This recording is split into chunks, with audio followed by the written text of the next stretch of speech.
नमस्कार दोस्तों, आशा करता हूँ आप हमारी कहानियों को एंजॉय कर रहे हैं। अभी आज एक नई कहानी के साथ आपसे जुड़े हैं, जंगल की चुड़ैल। एक दिन की बात है, ठंड का समय था, घना कोहरा छाया था। सारे लोग जल्दी कार्यालय का काम खत्म करके घर की तरफ निकल रहे थे। नाना जी उस समय से के बड़े अधिकारियों में से एक थे। वे उस समय के उच्च वर्ग के लोगों में एक अमीन का काम करते थे। रोज की तरह ही उस दिन काम खत्म होने के बाद घर के लिए अपनी गाड़ी से रवाना होने लगे। रास्ते में उन्हें हाट से कुछ सामान भी लेना था, तो वह अपने साथियों से अलग हो गए। उन्होंने घर की कुछ जरूरत के सामान के लिए और गाड़ी आगे बढ़ा दी। आगे जाने पर उन्हें कुछ मछली बाजार दिखा और वे मछली खरीदने के लिए रुक गए। ताज़ी मछलियां लेने और देखने में टाइम ज्यादा ही गुजर गया। उनकी नजर जब अपनी घड़ी पर गई तो उन्हें आभास हुआ कि आज तो घर जाने में बहुत देर हो जाएगी और ये सब लेकर घर पहुंचने में काफी समय लग जाएगा। फिर यही सब सोचकर उन्होंने सोचा कि क्यों ना मैं जंगल के रास्ते से निकल जाए तो जल्दी घर पहुंच जाऊंगा। तो उन्होंने अपना रास्ता बदला और जंगल की तरफ अपनी गाड़ी को घुमा लिया। समय 11 बज चुके थे। गाड़ी तेज रफ्तार से आगे बढ़ रही थी। तभी अचानक तेज ब्रेक के साथ गाड़ी को रोकना पड़ा।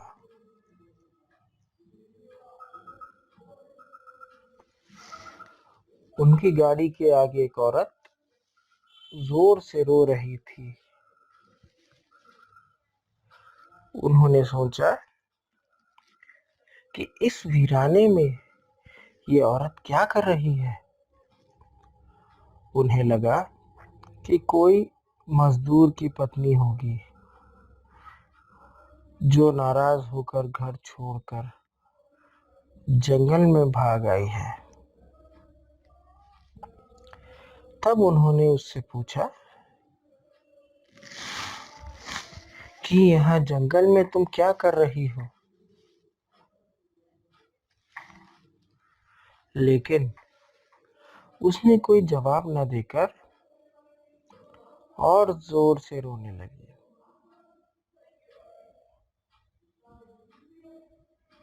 सारे जंगल में उसकी सिसकियां गूंज रही थी। फिर नाना जी ने पूछा, तुम्हारा घर कहाँ है। लेकिन वो कुछ भी न बोली। तब नाना जी ने कहा कि आज चलो मेरे घर में रहना, सुबह अपने घर चली जाना। ये जंगल बहुत सारे जंगली जानवर से भरा है। रात भर यहाँ मत रुको।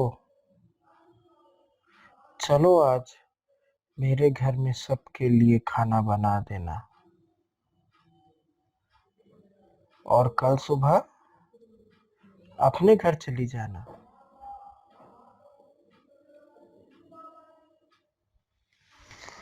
उस औरत ने जब ये सुना तो झट से तैयार हो गई और नाना जी की गाड़ी में पीछे की सीट पर बैठ गई। उसके सर में बड़ा सा घूंघट डालने की वजह से उसका चेहरा छिपा हुआ था। कुछ ही देर में गाड़ी घर के दरवाजे पे थी। घर के लोग कब से उनकी राह देख रहे थे। गाड़ी रुकते ही पापा ने पूछा, आज तो बहुत देर हो गई है और सारे लोग भी चौंके हैं। तब उन्हें सारी बातें अपनी माँ को बताई और कहा कि आज खाना इससे बनवा लो, कल सुबह ये अपने घर चली जाएगी। इतनी रात को बेचारी जंगल में कहाँ भटकती, इसलिए मैं उस औरत को अपने साथ ले आया। पर पापा को कुछ संदेह हो रहा था, कहीं ये औरत चोर तो नहीं है। रात को सोने के बाद ये खाना बनाते समय कहीं घर के सामान ही चुरा कर ना ले जाए। पर बेटे की बात को कैसे मना करते। उन्होंने उस औरत को कहा, देखो आज तो मैं रख ले रही हूँ, लेकिन कल सुबह होते ही यहाँ से चली जाना और जाओ रसोई में ये सामान उठाकर ले जाओ और सबके लिए खाना बना दो। उस औरत ने फिर से कुछ जवाब नहीं दिया, बस हूँ की आवाज बाहर आई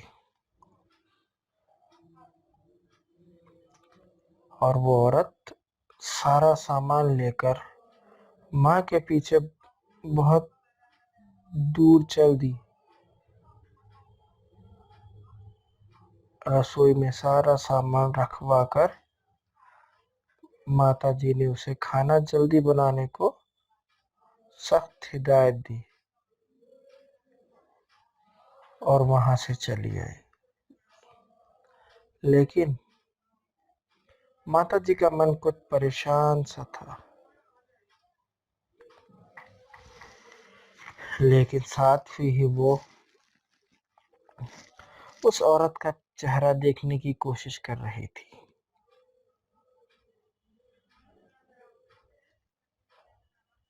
लेकिन वो जितना देखने की कोशिश करती, वो औरत और पल्लू खींच लेती। अंत में हार कर वो बोली, देखो मैंने आग सुलगा दी है, अब आगे सारा काम कर लो, कुछ जरूरत हो तो मुझे बुला लेना। लेकिन वो फिर कुछ नहीं बोली। अब उन्हें लगा कि यहाँ से जाने में ही ठीक है, वरना मेरा भी समय खराब होगा और हो सकता है अनजान लोगों से डर रही हो। यह सब सोचकर उन्होंने उसे कहा कि मैं आ रही हूँ, जल्दी से खाना बनाकर रखना, और वहां से निकल गई। मन अभी तक परेशान ही था, कभी अपने कमरे, कभी बच्चों के, कभी बाहर, सबको देख रही थी कि कहीं कुछ अनहोनी न हो जाए। एक मिनट भी आराम से नहीं बैठ पाई। अभी सिर्फ 5 मिनट ही हुए थे, पर उनके लिए वो घड़ी पहाड़ सी हो रही थी।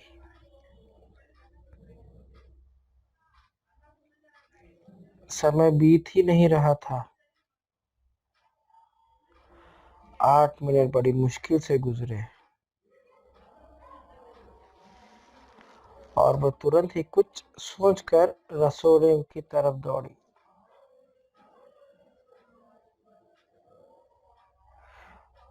और वहां पहुंचकर आया जैसे ही उन्होंने रसोई घर का नजारा देखा, उनकी आंखें फटी की फटी रह गई। उनके पैर बिल्कुल ही जम गए। ना उनसे आगे जाया जा रहा था, ना ही पीछे। उनके हृदय की धड़कनें रुक रही थी। वो औरत रसोई में बैठकर सारी कच्ची मछलियां खा रही थी। सारे रसोई में मछलियों का खून बिखरा पड़ा था। उसके सिर से घूंघट भी उतरा पड़ा था। इतना खौफनाक चेहरा आज तक उन्होंने नहीं देखा था।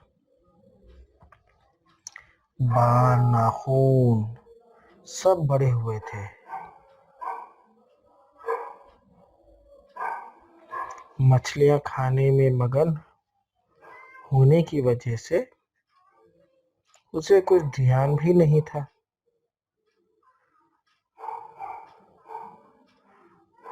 और खुशी से कभी वो आवाजें भी निकाल रही थी। हूं सी आवाजें गूंज रही थी। रसोड़ा पिछवाड़े में होने की वजह से और लोगों का ध्यान भी इधर नहीं आ रहा था। माँ को भी कुछ नहीं समझ आ रहा था कि चिल्लाने से कहीं घर के लोगों को नुकसान ना पहुंचाए।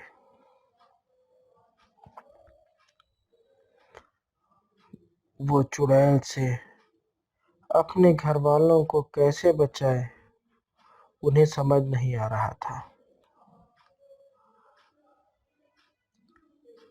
बस वे अब भगवान के नाम ही उनके दिमाग में आ रहा था। अचानक से आगे बढ़ने लगी उसकी तरफ और झट से एक थाल लिया और चूल्हे की तरफ दौड़ी।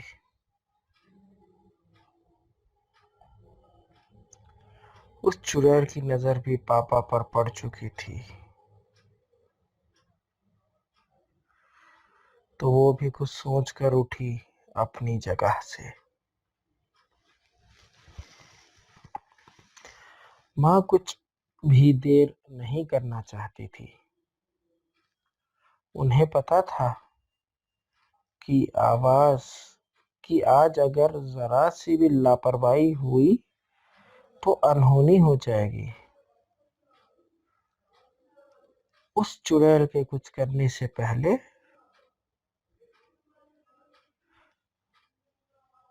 ही उन्हें चूल्हे तक पहुंचना था। और चूल्हे के पास पहुंचकर उन्होंने जलता हुआ कोयला थाल में भर लिया और चुड़ैल की तरफ लेकर जोर से फेंका। आग की जलन की वजह से वो अजीब सी डरावनी आवाजें निकालने लगी। अब तो उसकी आवाजें बाहर भी जा रही थी। सारे लोग बाहर से रसोड़े की तरफ भागे।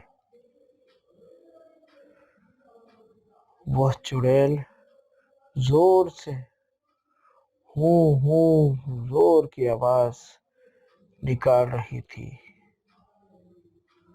और पूरे रसोड़े में दौड़ रही थी